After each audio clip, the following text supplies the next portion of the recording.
But today it gives me a lot of pleasure to welcome back to the Institute two of our speakers. El Hadj here this is his second time. The first time speaking was during COVID, so on Zoom. And Peter has now spoken here. This is your fourth time talking about Mali. So welcome back to both of you. The way this is going to work is slightly different to usual. I will introduce our speakers, and then it'll be more of a conversational style between the two of them. So let me give some introductions and then hand it over. So El Hadj Djitteye is a native of Mali in West Africa and holds master's degrees in English language and literature and international relations and diplomacy. El Hadj has 12 years of experience in international development and peace building.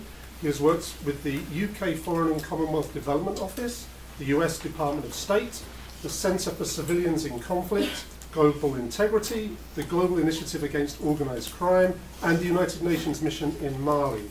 He is the founder and executive director of the Timbuktu Centre for Strategic Studies on the Sahel, and is an Obama Foundation Fellow, a Mandela Washington Fellow, a One Young World Peace Ambassador, and a Stanford Fisher Fellow for Democracy and Rule of Law.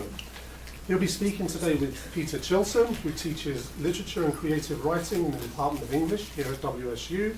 He's been travelling to West Africa since 1985, when he was a Peace Corps volunteer in Niger, and has published 3 books about West Africa. His fiction, essays and journalism have appeared in Foreign Policy, the New England Review, the American Scholar, the North American Review, and many other magazines and literary journals. Please join me in welcoming our speakers.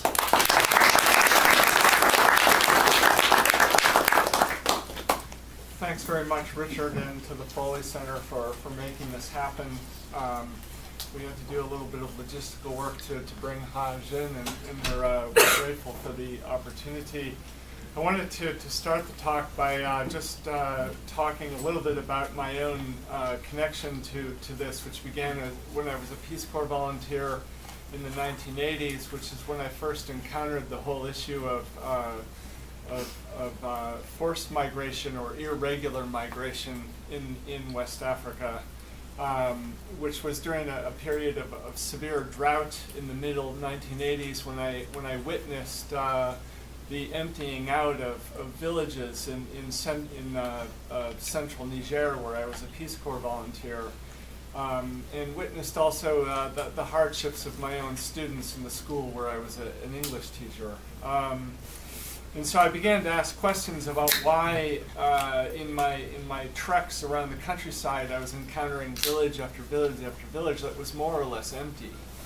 And at that time people were leaving the Sahel regions of Mali, Niger, and Burkina Faso, where Hadj is from. Hadj is from Mali, and they were traveling south into countries like Nigeria, Cote d'Ivoire, and Ghana to escape the drought and to look for work.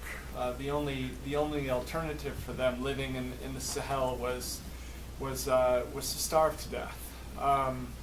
And this was really before. This was definitely a part of the early stages of climate change before it really became a big political issue. But at that time, from the 1980s to the early 1990s, around 9 million people just from Mali alone moved into the country of Cote d'Ivoire, touching off a civil war there, which I covered as a journalist. And so today the situation has changed, and what we call irregular migration, which is the movements of large amounts of people across state borders in defiance perhaps of the regulations and laws of the state they're moving into. People are moving. People are now moving to leave the continent of Africa. They're moving across the Sahara Desert to North Africa, and then making attempts to leave the continent over the Mediterranean Sea into Europe. The current, according to the United Nations High Commission for Refugees, that current figure is around 100,000 people a month trying to leave the continent. Within West Africa, West Africa itself, there are about 3.2 million displaced persons within Burkina Faso, Mali, and Niger, displaced by drought, by climate change, also by resulting conflicts of those changes. And so in 2015, there were about 50,000 displaced people within those countries. So you can see that the growth of numbers has been pretty severe. So Hadj is a native of the city of Timbuktu, and I wanted to start off by asking you to talk a little bit about what you do with the Timbuktu Center on Strategic Studies, in which you're deeply involved in trying to manage the situation, especially conflicts that are sparked by climate change and migration, forced migration, irregular migration. Yeah, thanks so much, Peter, for this, and thanks to the Foley Institute for inviting me all the way from Mali to here to talk to you guys, the participants. Thank you for coming. So, as said, my name is Hadj Djitteye. So I'm native from the Fable Desert city of Timbuktu. So the Timbuktu Center for Strategic Studies. Why the Timbuktu Center for Strategic Studies? After spending more than 12 years in international development with United Nations, peacekeeping mission in Mali, I was working at policy level with the UK Embassy in Mali.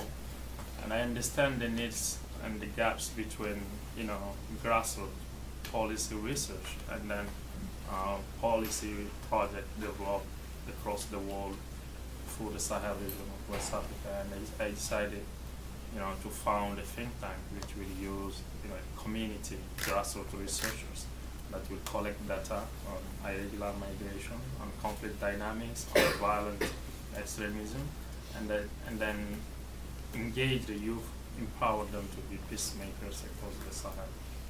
Yeah.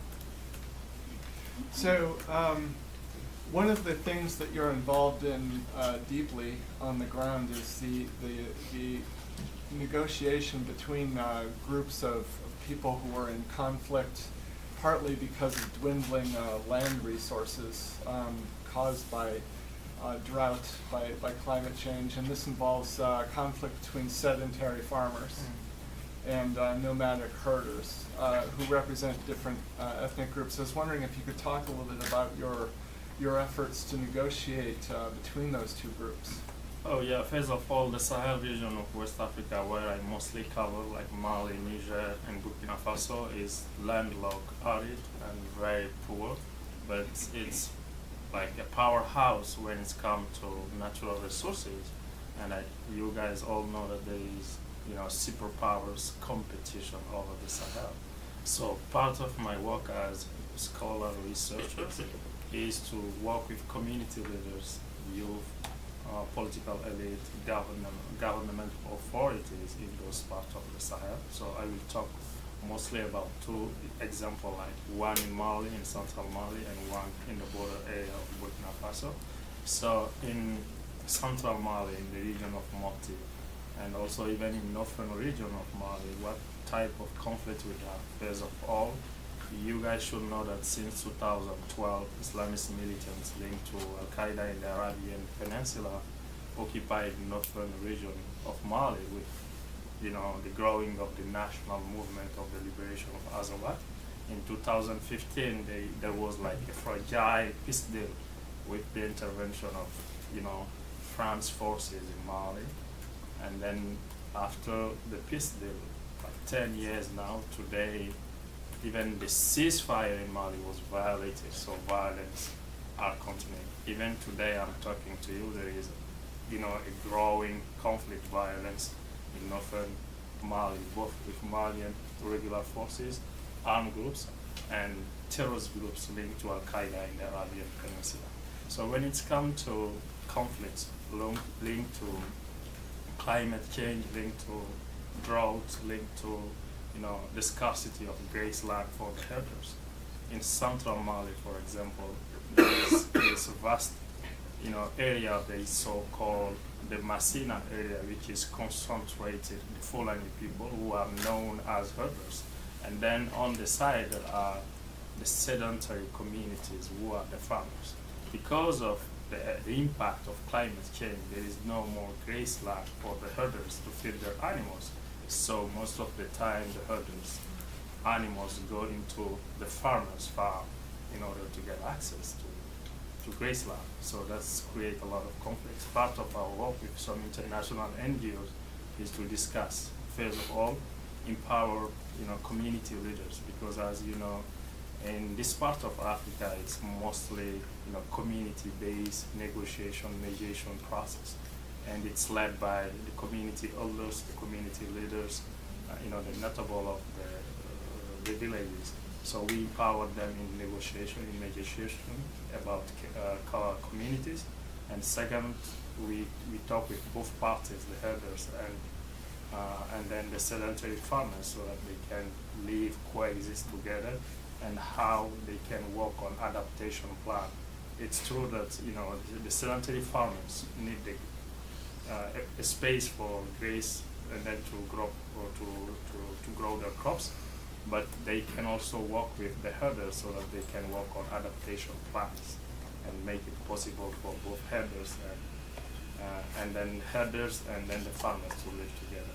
But when it's come to northern Mali, which is different, the herders and the sedentary farmers used to live together, like the Tuaregs mostly are herders, and then the sedentary communities are the Songoi people, and then the Black Tamashek people. They used to live together since generation, but because of the same impact of climate change, because of drought, they still have conflict. Sometimes even over the well to get access to water for even communities. So most of the work is how to engage community, how to push them to think about the cultural heritage, how they used to live together before, and then how they can make the world better for their next generation. So I just touched the loop on the computer here, so to give the audience a bit of a sense of the landscape there. There are some pictures there of the landscape around the city of Timbuktu. That's the Sidi Mohammed Cemetery. That's the Djinguereber Mosque in Timbuktu, which is nearly 1,000 years old. I wanted people to have a sense of the dry landscape there. Is that accurate? Maybe you could just briefly describe your own sense of the landscape you grew up in. Oh well, I was born in the 1986. Yeah, so I was born in the fallow desert city of Timbuktu, as you know. It's really an oasis in the Sahara Desert. I grew up in an environment whereby all the vegetables come from southern region of Mali because of the drought. And then we have like in 17-20 kilometers of the Timbuktu region, we have the Niger River. So across the Niger River, you have a little bit of grassland. This is where most of the farming is done, and also most of the herders have their animals. But one of the most important to know in Timbuktu, in addition to the drought of everything, Timbuktu used to be in the 12th, 13th century one of the greatest Islamic center. So I will talk about the University of Sankore. Like in 15th century, the University of Sankore, which used to be one of the biggest universities in Black Africa, used to have more than 50,000 scholars across sub-Saharan Africa and other parts of the world came. And at that time, there used to be more than 180 madrasa in the city.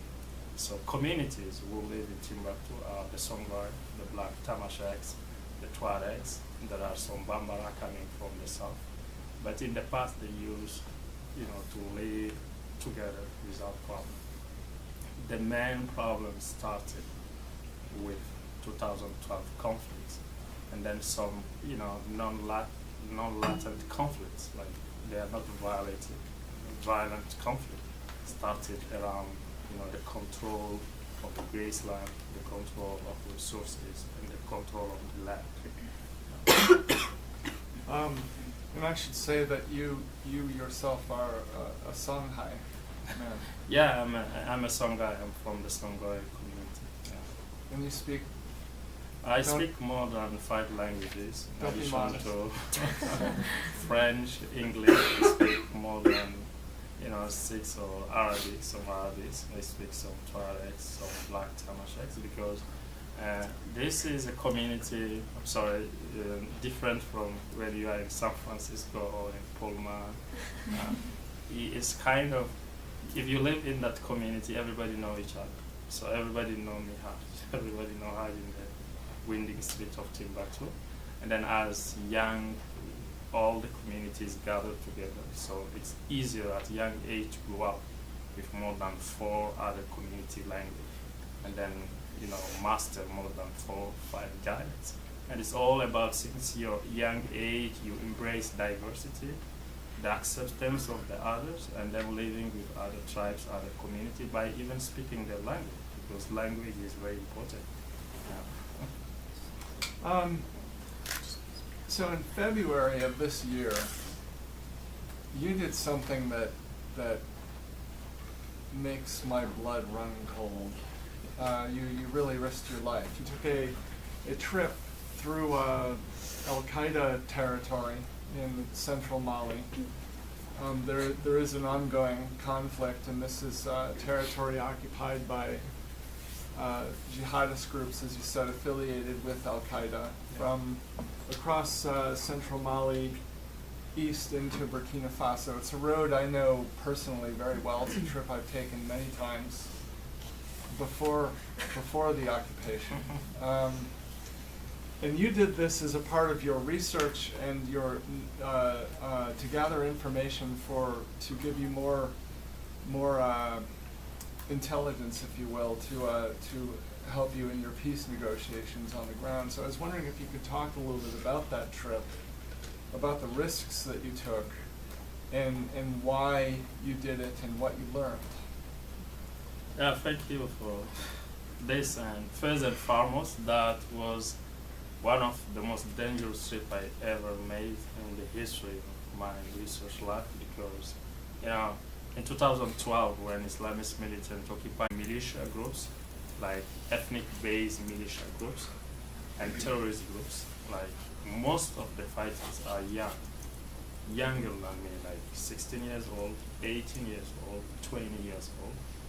And as a young peacemaker, my goal is that if those young people should have like basic social services, infrastructure like education, will be like this in the middle of nowhere with guns trying to impose a new form of Islam, which is more focused on radicalism and violence? It will never be the same. And the second thing I can say is that, communities are living in an open sky prison because they don't decide to have those terrorism occupations. Discussing with community leaders, they were obliged to make some peace deal with the terrorist groups for the well-being of their own communities.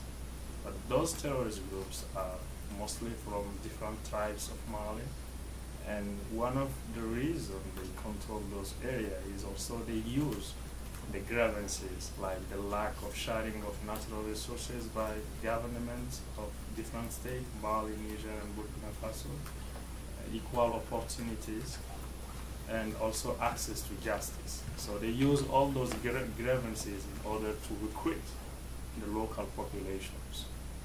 So I was trying to stop this on the map so I can just show literally where you made the trip, and the map is about to come up here. So I hope that does it. Yeah. So the trip you made was across central Mali. Yeah, from Mopti. From Mopti into Burkina Faso. And Right. then going to Chilson. Still going. And then Waihuya. So it was a long trip, a very dangerous trip. So Yeah. some of the community leaders you were speaking to a lot of young men who'd been recruited into the Al-Qaeda program.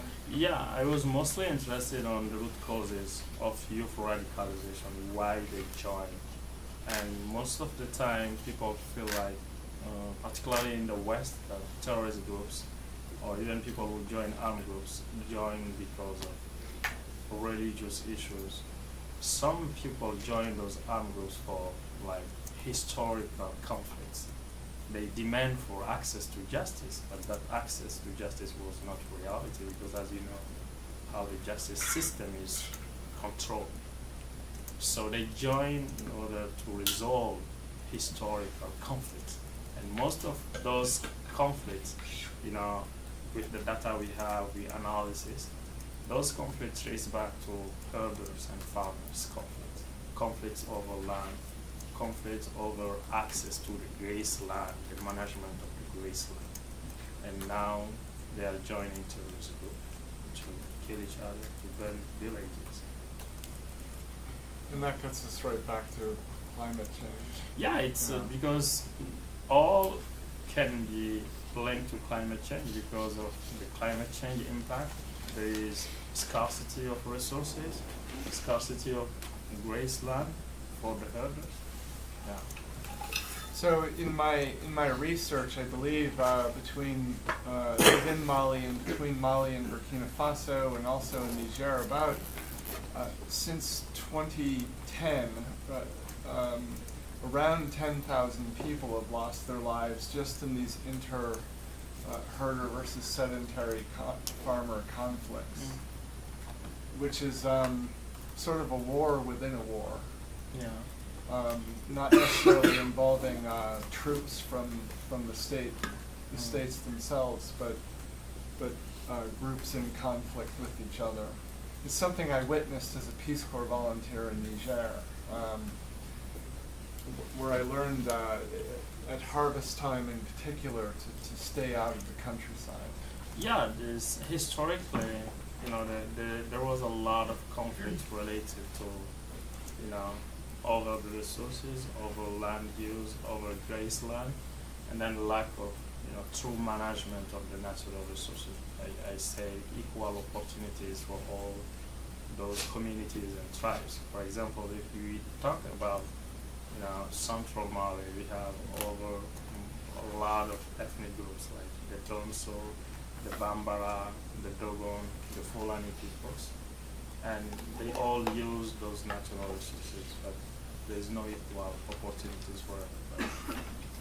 And just quickly, before we turn it over to the audience for questions, I'm really fascinated by this trip you took in February. And I really want people to get an understanding of the risks that you took. You were traveling a little bit undercover. Oh yeah, well, when you travel to those areas as peacemaker, you need to work with community leaders because the community leaders, like the village of each village, the chief of village of each village, and then the mayors of communities are the ones who are like the so-called authority in these areas. As you know, humanitarian and researcher, we work with those community leaders for our project. So I traveled all the way with community leaders in the roads so that they kind of become my host from one place to another one because you need also protection or you can be kidnapped. So if you're kidnapped, you can not discuss with the communities. And then even the projects we have in those areas, in order to visit those projects, you need to go with community, you know, leaders. For example, in the first village of Burkina Faso, which is Cho, there is a project over, you know, agricultural project founded by international organization. So, but the community cannot get access sometimes to those projects because the place is controlled by the tourist group. They need to have a peace agreement. So our main role is to empower those community leaders so that they can have peace deal with, you know, the leaders of those communities, and then the farmers can go to their farms and do their daily work. But it's really dangerous. But as a researcher, as a peacemaker, going to violent to places which are occupied by, you know, terrorist groups or militia, ethnic-based militia groups from both sides, you need people who have like local agreement with them. because you cannot move from one place to another one with the Thank you. yeah. I thought we'd open this up to questions from the audience. We have enough time, and I can ask you questions all day long, but what questions do people from the audience have? Yes. I think I'm going to jump straight in. Use the prerogative here to ask a question. Of course, you touched a little bit on terrorist groups, Hadj, and by the way, thank you for this presentation. I really enjoyed that. But I know that there's, Peter before has spoken about jihadist groups in Mali, and I'm just wondering how the control of resources plays into what may be jihadi and terrorist groups that are acting out in the region. How does that make it even harder? What kind of mess are they helping to create then? Well, as you know, when we see what's going on in the Sahel, we should first and foremost also track back the root causes of those instability. As you know, most of the Sahel regions are former French colonies, and you see that those parts of the world is very poor, very landlocked, but there is, it's a powerhouse of natural resources. And then one thing that's really interesting, the terrorist groups is controlling those natural resources. For example, gold miners. In most of areas, they are controlling like border area, Mali, Niger, Mali, Burkina Faso. Even in northern region of Mali, there is a growing, artisanal gold exploitation. Because those terrorist groups also need an illicit finance economy to buy weapons, to recruit new fighters, and then to have sustainability. It's how they can get the sustainability by overtaking most resourceful lands and then controlling those areas. Second thing, they develop also local economy. For example, in border area of Mali, Niger, and Burkina Faso, in terms of gas, no one is allowed to buy gas. Gas is selling by terrorist groups. Second, the illicit economy is also the cattle rustling, because those are herders' areas. So they are preaching, tolerance, violence in Islam. The same way they are involved in the cattle rustling, because we do a lot of research on cattle rustling and how cattle rustling finance, terrorist groups and armed groups in this area, and that's why they control the resources. And also the population, they get like what we call the tax, the deen in Islam. They get extortion taxes from the population, over their animals, and over everything. It's interesting. Cattle rustling is a very old business here in the West. Yeah. When you were traveling through different communities, were there any language barriers between you and the communities? Well, first and foremost, in Mali we have more than 13 national languages, and most of people speak the national language. The first one, which is Bambara, and then there are Fulanis in most part, there are Tamasheks, and most of those languages I can understand.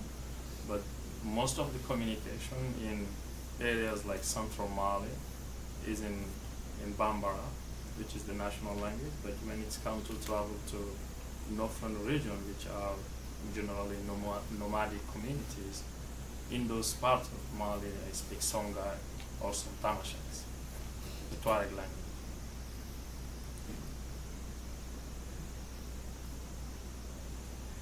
Did the old colonial language, French, come into play much at all? Well, it's come to play a lot, but people speak more the national languages than French, because, as you know, like school infrastructures, education are just centralized in capital cities, big cities. In rural areas, there is not a lot of education opportunities, so no school in most of those villages are visited, so people just speak the national languages, not French. Sorry, you raised your hand before me. Right. Go ahead. I know, like, for the nation or the continent of Africa, the history of resource exploitation is has been prevalent for a long time. So why hasn't there been a push to create a coalition for a united Africa to kind of contain that and regulate that on a bigger scale? You talk about the unification of Africa. Well, this is the big question of the day. Well, first and foremost, as you know, most of the part of Africa which really are lucky to have those natural resources like the Congo, like the Sahel region of West Africa, Mali, Niger, West Africa. They have uranium, and they have lithium, they have gold. They have, I feel like most of the best diamonds, even gas in some part, most of the best natural resources, but they were unlucky to be colonized. And for me, for my generation, colonization, the history of colonization is one of the worst things the world could know. If it has to be analyzed, we should say no colonization at all. So, and since the 1960s, most of those former French colonies, when we talk about the Sahel, and when you go to Central Africa, East Africa, you talk about the Congo, Uganda, Kenya. While in some parts like the Sahel, for example, the former colonial power is still interfering in domestic politics, still interfering in exploiting those natural resources, which play a huge role for them.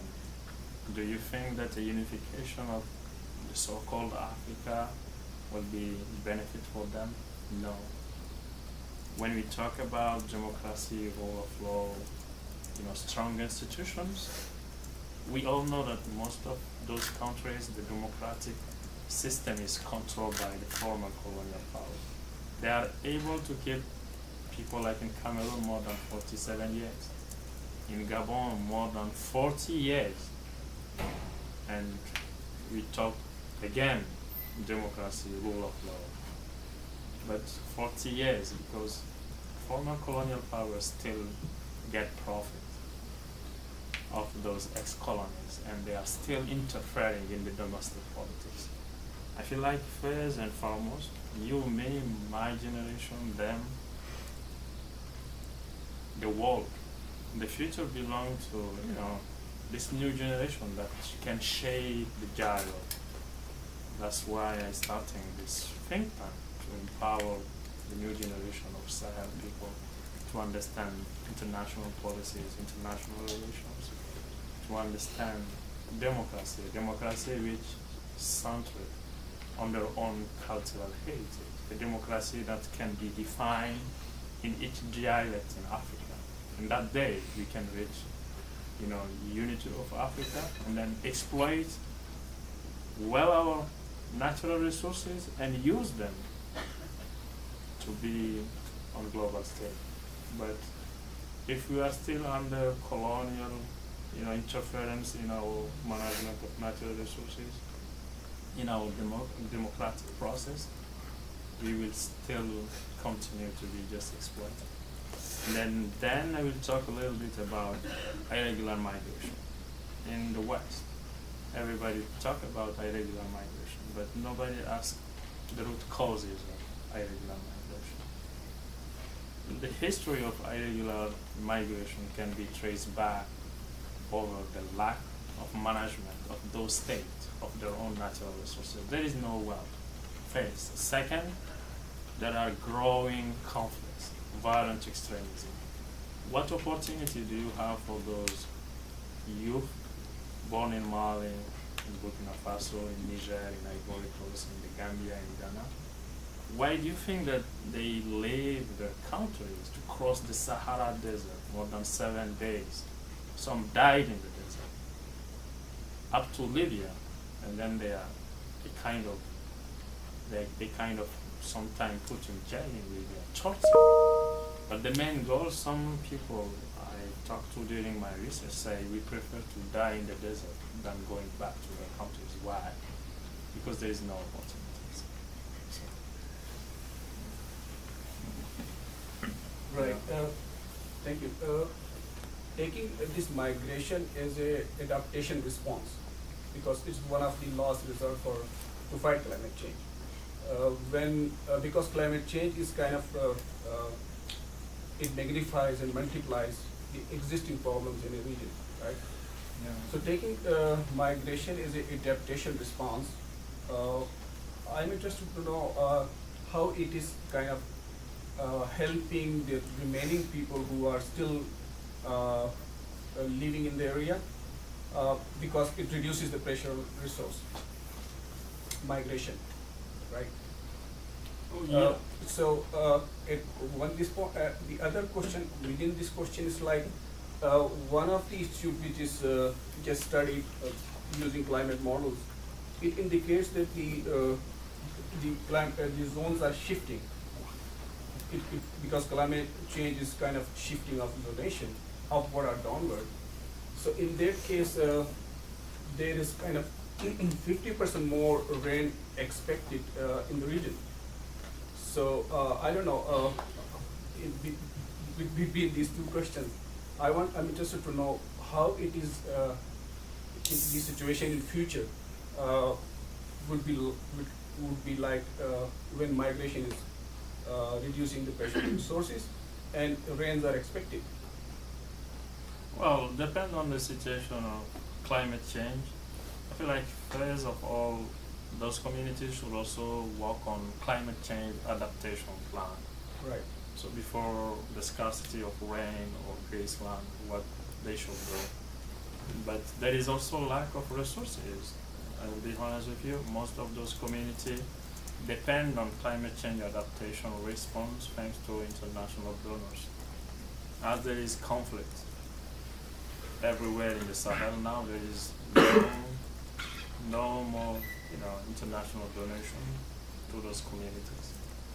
But even the government in those states like Mali, Niger, and Burkina Faso, most of those countries are under military rules. But when it's come to migration of the people through the impact of climate change, first, even though we have adaptation plan, we have successful response for climate change. In some parts of the world, irregular migration is part of the culture now. We want to leave because everybody feel like the West, Europe is the Eldorado. Yeah. Right. And then, how people are like adapting, the people who left behind. Do they practice traditional ways? Well, of they adapting? do traditional practices to adapt to climate change. Most of the time, there is a lot of wells now. They kind of have the traditional way to have the well to get access to water first. And second thing, some of those communities are also supported by some NGOs who develop, climate adaptation plans for them to grow some crops. Yeah. Right. Yes. Yeah. So news broke yesterday that Algeria sent a political envoy to Niger to kind of broker this deal between the military junta government and the coup that just took place a couple of months ago there. To what extent is the government in Mali concerned with any spillover effects of that event? When you talk about spillover, you talk about what? Any kind of violence that might be taking place along the border? Yeah. I mean, what's your sense of things on the ground there in Bamako? Yeah, well, as you know, actually, I don't know if you are aware about, there is a new agreement between like the three countries, Mali, Niger, and Burkina Faso. They so-called this the alliance of the state of the Dictaco Goma.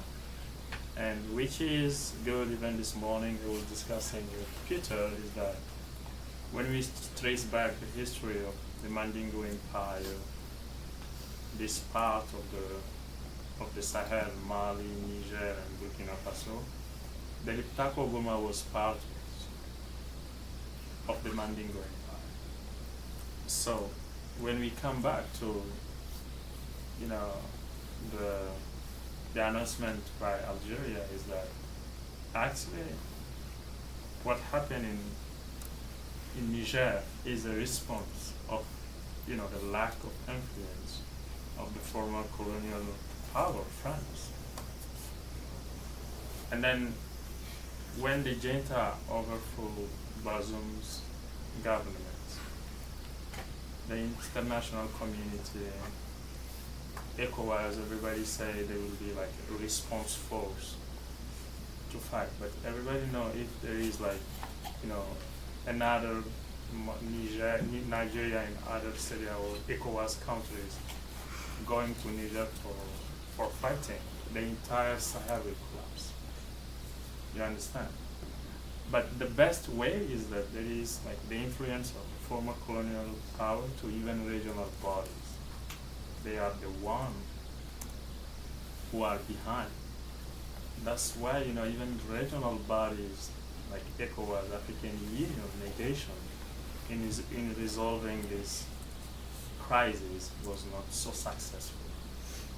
And now I feel like the only alternative on the table is Algeria to be the mediator, to be neutral mediator. Because as we know, even the history of Algeria and the former colonial power. But when it comes to Mali, I feel like if this goes worst, if there is any military intervention in Niger, it will not be good for the entire Sahel. Second, there will not be a military intervention. As you might know, you are American, there is a huge American base in Niger. There are a lot of forces there. Third, now the Sahel, all the borders are controlled by terrorist groups. So if Niger collapses, Mali will collapse, Burkina Faso will collapse. At the end of the day, like I feel like it's not about the superpower competition going on the ground. It's all about how to find solutions. It is true today there is autocratic regimes, there are military regimes, but on the ground, the local populations embrace those military regimes. Why? Because of the 30 years failure of the so-called political elites, which were controlled by former colonial powers and superpowers. That's the reality on the ground. It is sad to say, but the population embrace those military regimes. As you have noticed in Niger, it's the population who are outside to claim for change, to claim for a rupture of this kind of democratic process controlled by superpowers or former colonial powers. As well as reports coming out that the Russian mercenary group Wagner's are also there. Oh yeah, Yeah. they are there. Yeah, and as you say, that when I say there is superpower competition, this is all part. It's the same thing. There are international forces in Niger. There are French forces. There are other European forces. In the past, they used to be forces in Mali, but after 10 years of peacekeeping operation, that huge portfolio like American global approach, the 3D approach, development, diplomacy, and defense was not a success because all those international forces were there, but the civilian side was lacking. There was no buy-in from the grassroots communities. You say you are here as international forces to prevent peace, to prevent conflicts. You should be neutral and impartial. You should get first the buy-in of grassroots communities you came for, because your role is to maintain peace. You understand? I should clarify, the Liptako Gourma region is where the tri-country border point with Mali and Burkina Faso meet. Yeah. And that region is Liptako Gourma. And this is the part where all the natural resources is focused. What are the main crops, food crops grown in that area? What Wheat or corn or Various vegetables or what? There are corns, vegetable, not a lot of wheat, because with even the conflicts in Ukraine, as you know, people are worrying about food scarcity, mostly wheat. Some do it, but not on a large scale because of lack of industrial resources.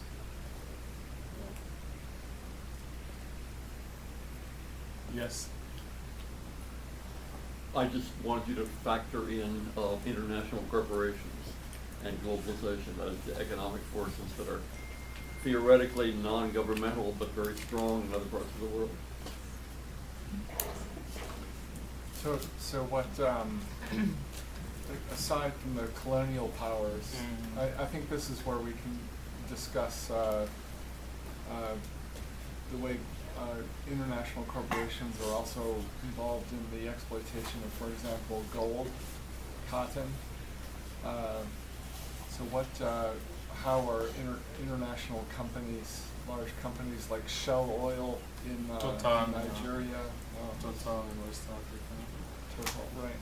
Well, actually there is a true problem because, as you know, the superpowers also use those international corporations to get access to some resources, but who found also those corporations?